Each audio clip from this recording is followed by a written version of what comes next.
Alright folks, I thought I'd take a little time here tonight to show you my grandpa's arrowhead collection.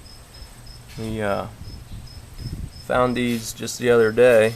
My grandmother died this spring and my grandpa's been dead for about 15 years.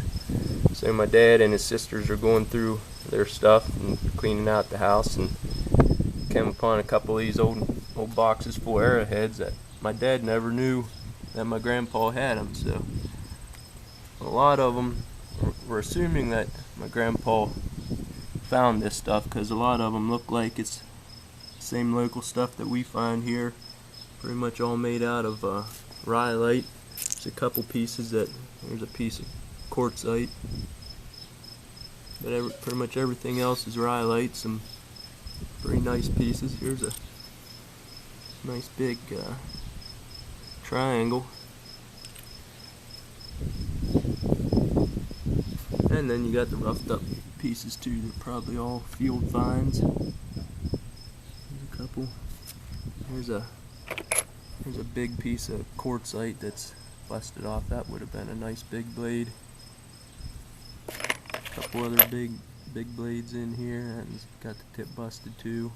Made out of rhyolite. There's a busted drill, sort of like the one I just found about a week ago. Tip's busted off.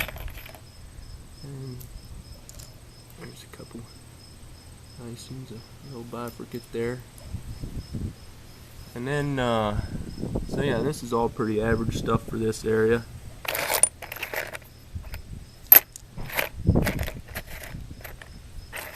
But laying on the top of the one box, we had this guy. Probably the nicest artifact I've ever seen.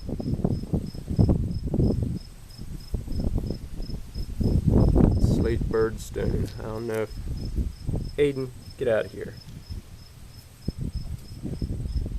I don't know if you call banded slate or not. Don't really see any bands in it, but nice and polished. It's got damage there, but I'm pretty certain that that happened when it was being made. This tail here is nice and smoothed off, so that was all the more tail it had. But the reason I think that was like that when it was made is because this hole that's drilled in there isn't centered. Well, it is centered on the piece as it is, so that must have broken first before they drilled the hole. Got a nice hole there. So yeah, I don't know if my grandpa found that or if he came by it some other way. That's a pretty sweet piece. So anyway, just thought I'd show you guys this stuff, and hope you enjoy it. I'd like to see any other bird stones if any of you guys have any. So I'm gonna talk to you later.